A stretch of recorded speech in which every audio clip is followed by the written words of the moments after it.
ನನ್ನ ಯೂಟ್ಯೂಬ್ ಚಾನಲ್ಗೆ ಆದರದ ಸ್ವಾಗತ. ಈ ಸಂಚಿಕೆಯಲ್ಲಿ ವಿದೇಶದ ಮೋಟಾರ್ ಹೋಮ್ ಮತ್ತು ನಮ್ಮ ವಿಭಿನ್ನ ಮೋಟಾರ್ ಹೋಮ್ ನೋಡೋಣ. ಮೋಟಾರ್ ಹೋಮ್ ಹೆಸರೇ ಹೇಳುವಂತೆ ಮೋಟಾರ್ ವಾಹನವೂ ಹೌದು, ಮನೆಯೂ ಹೌದು. ವಿದೇಶಗಳಲ್ಲಿ ಹೆಚ್ಚಾಗಿ ದೂರದ ಪ್ರವಾಸಕ್ಕೆ ಹೋಗುವಾಗ ವಾಹನ ಚಾಲನೆ ಮಾಡಿಕೊಂಡು ವಾಹನದಲ್ಲೇ ವಾಸ ಮಾಡಿಕೊಂಡು ಹೋಗುವ ವ್ಯವಸ್ಥೆಗೆ ಮೋಟಾರ್ ಹೋಮ್ ಎನ್ನುತ್ತಾರೆ. ಪ್ರಕೃತಿಯ ರಮಣೀಯ ದೃಶ್ಯ ನೋಡುತ್ತಾ ಬೇಕೆಂದ ಕಡೆ ನಿಲ್ಲಿಸಿಕೊಂಡು ಮೋಟಾರ್ ಹೋಮ್ ಒಳಗೆ ಇರುವ ಅಡಿಗೆ ಮನೆಯ ಆಹಾರ ಸೇವಿಸುತ್ತಾ ಅಗತ್ಯ ಬಿದ್ದಾಗ ಒಳಗಿರುವ ಹಾಸಿಗೆಯ ಮೇಲೆ ಮಲಗಿ ಆಯಾಸ ಪರಿಹರಿಸಿಕೊಂಡು ಮತ್ತೆ ಪಯಣ ಮುಂದುವರಿಸುತ್ತಾ ಹೋಗಬಹುದು. ಇನ್ನು ಮೋಟಾರ್ ಹೋಮ್ಗಳಲ್ಲಿ ಸ್ನಾನಗೃಹ, ಶೌಚಾಲಯ ಇದು ಸಹ ಇರುತ್ತದೆ. ಮಾಹಿತಿಯಂತೆ ಈ ಮೋಟಾರ್ ಹೋಮ್ಗಳು 3 ವಿಧದಲ್ಲಿ ಇರುತ್ತದೆ.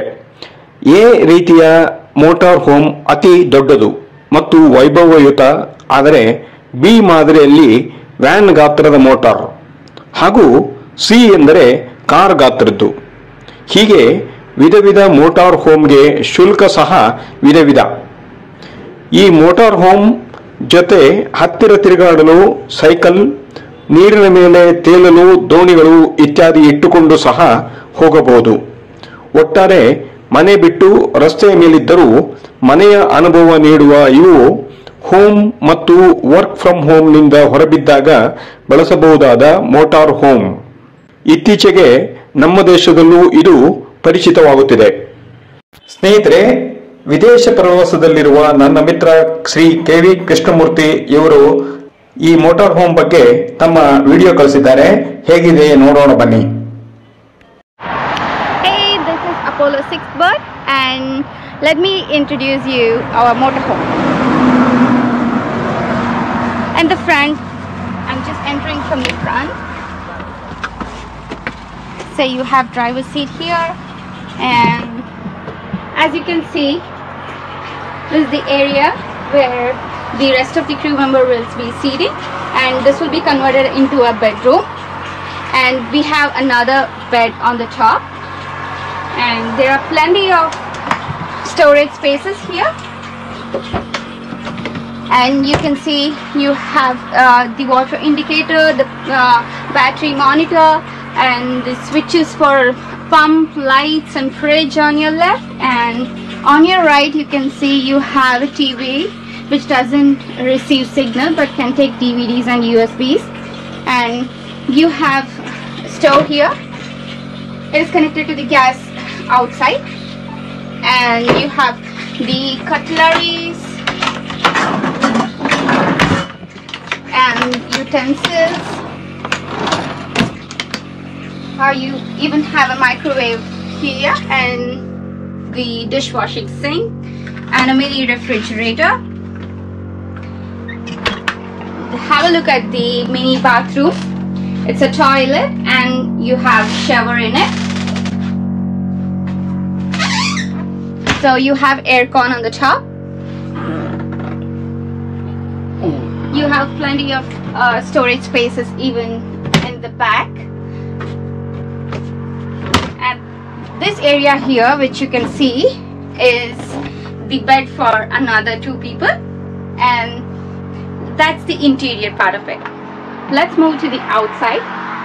On your left here is the main door where you can enter, and you have sun awning. Here is the water inlet, the fresh water tank, and you have the camp chairs and gas stove inside.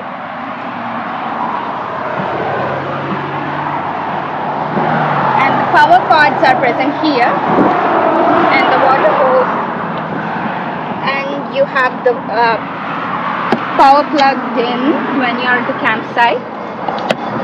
And you have LPG gas cylinder here, and this is the wastewater hose.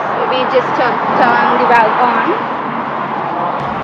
and that's it. It's pretty much 5 ಜನ 2 ವಾರ ಇದರಲ್ಲಿ ಇದ್ರು. ವಿದೇಶದ ಈ motor home ನೋಡಿದರಲ್ಲ, ಅದೇ ಗುಂಗಿನಲ್ಲಿದ್ದ ನನಗೆ ಬೆಳಗ್ಗೆ ಹಾಲು ತರಲು ಹೋದಾಗ ನಮ್ಮ ಬಡಾವಣೆಯಲ್ಲಿ ಒಂದು ಮೋಟಾರ್ ಹೋಮ್ ಕಂಡಿತು. ಬೆಂಗಳೂರಿನ ಹೊಸ ಬಡಾವಣೆಗಳಲ್ಲಿ ಅಪಾರ್ಟ್ಮೆಂಟ್ ನಿರ್ಮಿಸುವ ಮುನ್ನ ಆ ಜಾಗದಲ್ಲಿ ಬೋರ್ವೆಲ್ ಕೊರೆಸುವುದು ಸಹಜ. ಬೆಳಿಗ್ಗೆ 8ರ ನಂತರ ಸಂಜೆ 6ರ ತನಕ ಬೋರ್ವೆಲ್ ಕೊರೆಯಲು ಲಾರಿಗಳು ಬಂದರೆ ಬೋರ್ವೆಲ್ ಕೊರೆದು ಮುಗಿಸಲು 1-2 ದಿನ ಆಗಿಯೇ ಆಗುವುದು. ಹೊಸ ಬಡಾವಣೆಗಳಲ್ಲಿ ಹತ್ತಿರದಲ್ಲಿ ಹೋಟೆಲ್ ವ್ಯವಸ್ಥೆ ಇರುವುದು ಕಡಿಮೆ. ಹಾಗಾಗಿ ಈ ಬೋರ್ವೆಲ್ ಲಾರಿಯ ಸಿಬ್ಬಂದಿ ಯಾವ ಸೈಟ್ನಲ್ಲಿ ಬೋರ್ವೆಲ್ ಕೊರೆಯಬೇಕೋ ಅಲ್ಲಿಯೇ ಅಡಿಗೆ ಮನೆ ಮಾಡಿಕೊಳ್ಳುವುದು ಇದೆ. ಹೀಗೆ ಒಂದು ಸೈಟ್ನ ಒಳಗೆ ಬೋರ್ವೆಲ್ ಕೊರೆಯುವ ಲಾರಿ, ಅದರ ಎದುರಿಗೆ ಒಂದು ಗ್ಯಾಸ್ ಸಿಲಿಂಡರ್, ಒಂದು ಒಲೆ, ಗಾಳಿಗೆ ಒಲೆಯ ಜ್ವಾಲೆ ಹಾರದ ಹಾಗೆ ಅದರ ಪಕ್ಕದಲ್ಲಿ ಕಬ್ಬಿಣದ ಶೀಟ್, ಒಂದಷ್ಟು ಅಡಿಗೆ ಪಾತ್ರೆ, ಮೇಲೊಂದು ಟಾರ್ಪಲ್, ಇಷ್ಟು ಒಂದು ಅಡಿಗೆ ಮನೆ. ಎಲ್ಲ ಕೆಲಸಗಾರರಲ್ಲಿ ಇರುವ ಒಬ್ಬ ಇತರರಿಗೆ ಟೀ ತಯಾರಿಸಿ ಕೆಟಲ್ನಲ್ಲಿ ಹಾಕಿಟ್ಟು ಒಬ್ಬೊಬ್ಬರಿಗೆ ಟೀ ಮಾಡಿ ಕೊಡುತ್ತಿದ್ದ. ಅದರ ಜೊತೆಗೆ ದೊಡ್ಡ ಪಾತ್ರೆಯಲ್ಲಿ ಅನ್ನ ಬೇಯಿಸಿ ಅನ್ನದ ತಿಳಿ ಬಸಿಯಲು ಒಂದೆಡೆ ಹಾಕಿದ್ದ. ಅನ್ನದ ತಿಳಿ ಬಸಿದು ಹೋದ ನಂತರ ಅದನ್ನು ತೆಗೆದು ಬಿಸಿ ಬಿಸಿ ಅನ್ನವನ್ನ ಜೋಪಾನ ಮಾಡಿಟ್ಟು ಪುನಃ ಸಾಂಬಾರ್ ಮಾಡಲು ತರಕಾರಿ ಹೆಚ್ಚಲು ಆರಂಭಿಸಿದ್ದ. ಇರುವ 2 ಲಾರಿಯ ಕ್ಯಾಬಿನ್ ಬಾಕ್ಸ್ನಲ್ಲಿ ಮತ್ತು ಅದರ ಹಿಂದಿನ ಜಾಗದಲ್ಲಿ ಬೋರ್ವೆಲ್ ಸಿಬ್ಬಂದಿಗೆಂದು ಮಲಗಲು ಸ್ಥಳವಿದೆ. ಈ 2 ಬೋರ್ವೆಲ್ ಲಾರಿಗಳು ಎಲ್ಲೆಲ್ಲಿ ಬೋರ್ವೆಲ್ ತೆಗೆಯಲು ಹೋಗುತ್ತವೆಯೋ ಅಲ್ಲೆಲ್ಲ ಅದರ ಕೆಲಸಗಾರರ ಆಹಾರ, ನಿದ್ರೆಗೆ ವ್ಯವಸ್ಥೆ ಇರುವ ಇದು ಒಂಥರ ಮೋಟಾರ್ ಹೋಮ್ ಹಾಗೆಯೇ ಅಲ್ಲವೇ? ಇದ್ದವರ ಮೋಟಾರ್ ಹೋಮ್ ಪ್ರಕೃತಿ, ನೀರು, ಮರಳು, ಕಲ್ಲು ನೋಡುವ ವಿಹಾರಕ್ಕೆ ಆದರೆ ಈ ಬೋರ್ವೆಲ್ ಮೋಟಾರ್ ಹೋಮ್ನವರಿಗೆ ಪ್ರಕೃತಿಗಿಂತ ಹೆಚ್ಚಾಗಿ ಪ್ರಕೃತಿ ಆಳದ ಮರಳು, ಅದರಲ್ಲಿರುವ ಕಲ್ಲು ಇತ್ಯಾದಿ ಕೊರೆದು ಶುದ್ಧ ನೀರು ತೋರಿಸುತ್ತದೆ. ಇದು ಹೊಟ್ಟೆಪಾಡಿಗೆ ಎಂದರೂ ತಪ್ಪಲ್ಲ. ಮೋಟಾರ್ ಹೋಮ್ ಇಷ್ಟವಾಯ್ತಲ್ಲ? ಒಂದು ಲೈಕ್ ಕೊಡಿ. ಹಾಗೆ ಈ ನಮ್ಮ ಮೋಟಾರ್ ಹೋಮ್ ಅನ್ನ ಇತರರಿಗೆ ಶೇರ್ ಮಾಡಿ, ಹಾಗೆ ಕಮೆಂಟ್ ಸಹ ಮಾಡಿ. ಸಬ್ಸ್ಕ್ರೈಬ್ ಆಗಿರದಿದ್ದರೆ ದಯವಿಟ್ಟು ಸಬ್ಸ್ಕ್ರೈಬ್ ಮಾಡಿ. ಮುಂದಿನ ಸಂಚಿಕೆಗಾಗಿ ಕಾಯಿರಿ. ಧನ್ಯವಾದಗಳು.